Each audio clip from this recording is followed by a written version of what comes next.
পায়েল বৌদি।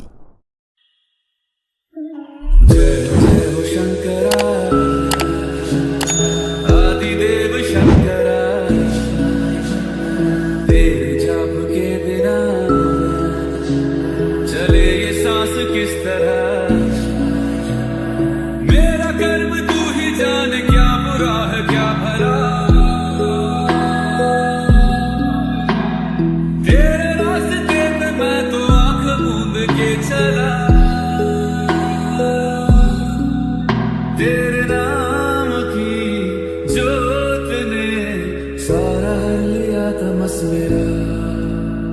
नमो नमो शंकर भोलेनाथ शंकर जय प्रियो नाम शंभो जय शिवाय। नमो नमो शंकर भोलेनाथ शंकर रुद्रदेव जय महेश्वर। सृष्टि के कर्म से भी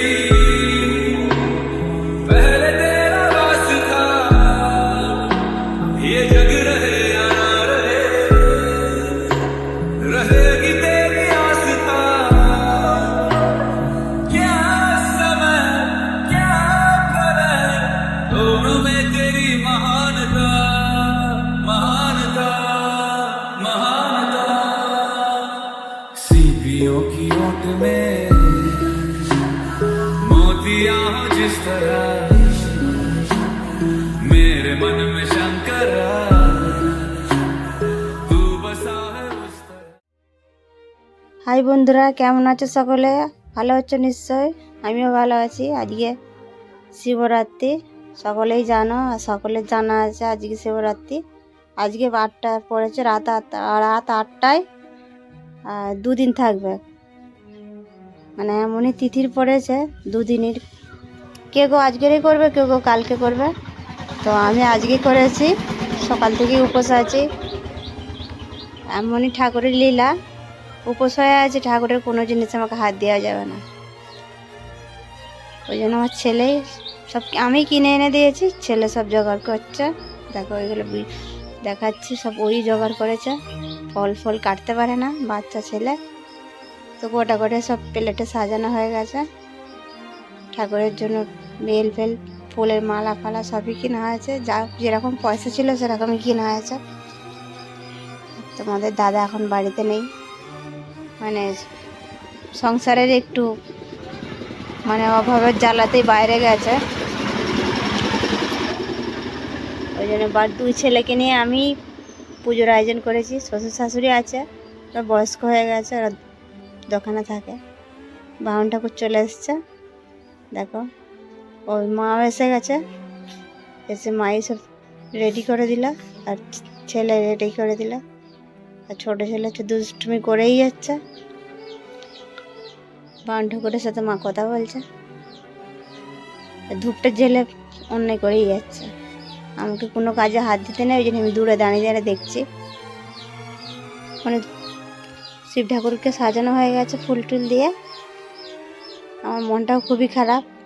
আর আজকে শিবরাত্রি, আর আমার শিবও নেই বাড়িতে, আরও মন খারাপ। মানে মেয়েদের শিবরাত্রিটা খুবই মানে শখ, যে শিবের মাথায় জল ঢালা হবে, জল বেল পাঠাবে, জল ঢালবে, তারপরে ব্রতভঙ্গ হবে।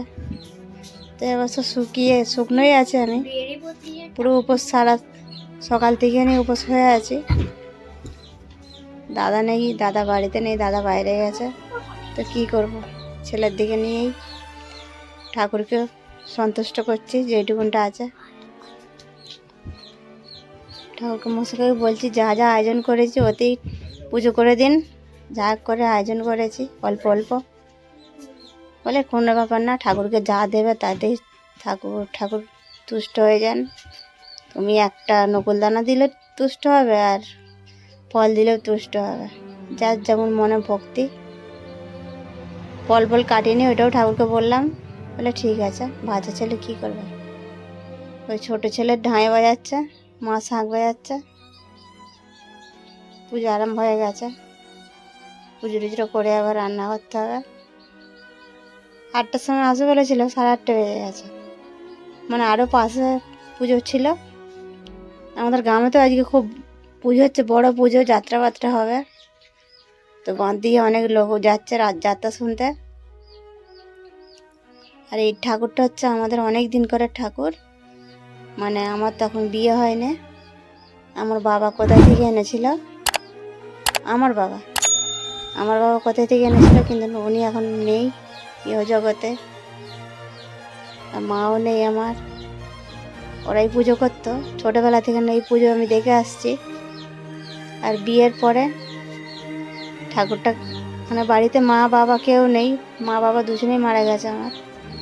আর বাড়ি ফাঁকা থাকতো, ঠাকুরটা শুধু পড়ে থাকবে, জল জল মানে মানে নকুলদানা পাবে না।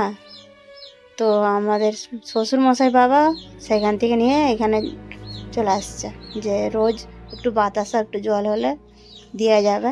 ঠাকুর মানে অযত্নে পড়ে থাকবে, কোথায় কি মানে সংসারের অমঙ্গল চলে আসবে। আর ওই যে আমার ননদ, ও উপোস করেছে, ওই পাশের বাড়ি বাহন ঠাকুরকে বলতে আসছে যে ঠাকুর মশাই এখানে পুজো হয়ে গেলে আমাদের ওখানেও পুজো করে দেবে।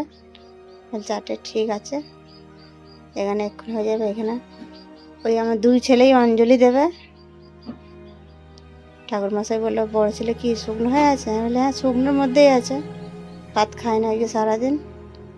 আর ছোটো ছেলে বললো, আমিও পুষ্পাঞ্জলি দেবো। ও এখন ঢাইটা নিয়ে এখানে ওখানে ঘুরে বেড়াচ্ছে, বাঁধে উঠে যাচ্ছে একবার, এবারে এখানে বাজাচ্ছে, ওরম করছে খালি। মা বলে, আমিও চলে যাচ্ছি, দোকান থেকে ফোন করলো। বলে ঠিক আছে আসো। এই যে ছেলে ঠাকুরের মাথায় দুধ ঢালবে, দুধ ঢালছে আর মন্ত্র বলছে বামন ঠাকুর, ওই মন্ত্র বলছে আর দুধ ঢেলে দিচ্ছে। বাড়ির যে হোক ঢাললেই হবে বললো। মন্ত্র পড়ছে, ঠাকুরের যা মন্ত্র পড়া, ওই প্রথম ও ঠাকুরের মাথায় জল ঢালছে। আমিও মনে মনে বলছি ভালো করে পড়াশোনা যেন ভালো করে করে। তো ছোটো ছেলে দাঁড়িয়ে দাঁড়িয়ে দেখছে, সব দুধটা ঢালা হয়ে গেছে। আর এখন এমন মানে গরুর দুধ পাওয়া যাচ্ছে না, ওই প্যাকেটের দুধই কেনা হয়েছিল, প্যাকেটের দুধ দিয়েই ঠাকুরকে মানে পুজো দেওয়া হয়েছে। কোথাও মানে এমনই দিনকাল এসে যাচ্ছে, কোথাও গরুও নেই আর গরুর দুধও পাওয়া যাচ্ছে না। প্যাকেটের দুধে বাচ্চারাই প্যাকেটের দুধই খাচ্ছে, কি আর অত ক্ষমতা হবে বলুন। এবার পুষ্পাঞ্জলি দেবে, ছেলেকে ডাকা হচ্ছে। গঙ্গা জল বাড়িতে ছিল, শেষ হয়ে গেছে, ফের বললো একটু গঙ্গা জল নিয়ে আসো। তো ওই গঙ্গা জল নিয়ে আসলো, এবার ফুল টুল দিয়ে পুষ্পাঞ্জলি দেওয়া হবে। মা জায়গাটা পরিষ্কার করে দিচ্ছে, এবার দু ভাই মিলে পুষ্পাঞ্জলি দেবে। বড় ছেলে তো মন্ত্র বলতে একটু লজ্জা পাচ্ছে, ছোট ছেলে তো ফটফট করে মন্ত্র বলে দিচ্ছে। আর কোনো মানে লজ্জা নেই, খুবই দুষ্টু। মা ধরে আছে, মাও হাসছে মন্ত্র শুনে। তোমাদের দাদার জন্য মন কেমন করছে, বাড়িতে নেই, বাড়িতে থাকলে কত ফুর্তি করতো। আগের বছরে খুব মানে অনেকই ফুর্তি করেছি দুজনে। পুজো হয়ে যাওয়ার পরে মানে ওই পুজোর সামনেই তোমাদের দাদাকে বস করিয়ে মাথায় দুধ আর গঙ্গা জল ঢেলেছি, ঢেলে তারপরে ওখানে পুজো উপোস ভঙ্গ করেছি। তো এই বছর নেই, এই বছর দূর থেকেই জানিয়ে দিচ্ছি।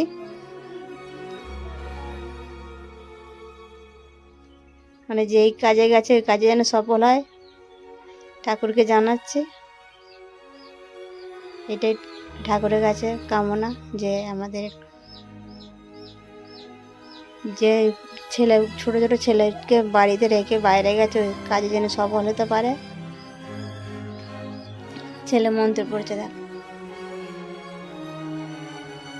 ফুলগুলো ঠাকুরকে ছুঁড়ে দিচ্ছে। বাইরে একটা ল্যাম্প জ্বলছে, মানে ল্যাম্পটা ভালো লালচি মতন হয়েছে, ওই জন্য ভালো বোঝা যাচ্ছে না। আর মাইক ফাইক খুব চলছে। সকাল বিকেলবেলা বললাম ছেলে দুটোকে একটু ঘুরে আয়, এখানে আরেক জায়গায় মন্দির আছে, বড় মন্দির, ওইখানে ঠাকুর দেখতে গেছিল। তো ওইখানে আজকে যাত্রা হচ্ছে,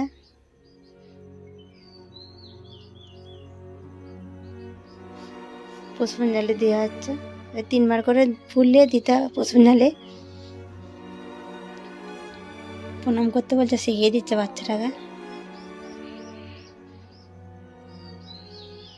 পুষ্পাঞ্জলি দেওয়া হয়ে গেছে, ঠাকুর মশাইকে প্রণাম করছে, ঠাকুরকে প্রণাম করছে। আমি আবার বলে দিলাম ঠাকুর মশাইকে প্রণাম করো। এবার হয়ে গেছে পুজো, ঠাকুর মশাই চলে যাচ্ছে পাশের বাড়িতে। এবার মা সব গুছিয়ে নিচ্ছে, মানে যা যা ওখানে রাখা রেখে। ঠাকুর মশাই আবার চপ্পল পরতে ভুলে গেছে, ফের চপ্পলটা পরতে আসছে। পুজোটা হয়ে গেছে। দেখো ভিডিওগুলো যদি ভালো লাগে অবশ্যই লাইক সাবস্ক্রাইব করতে ভুলবে না। তো আজকের মতো এখানেই টাটা।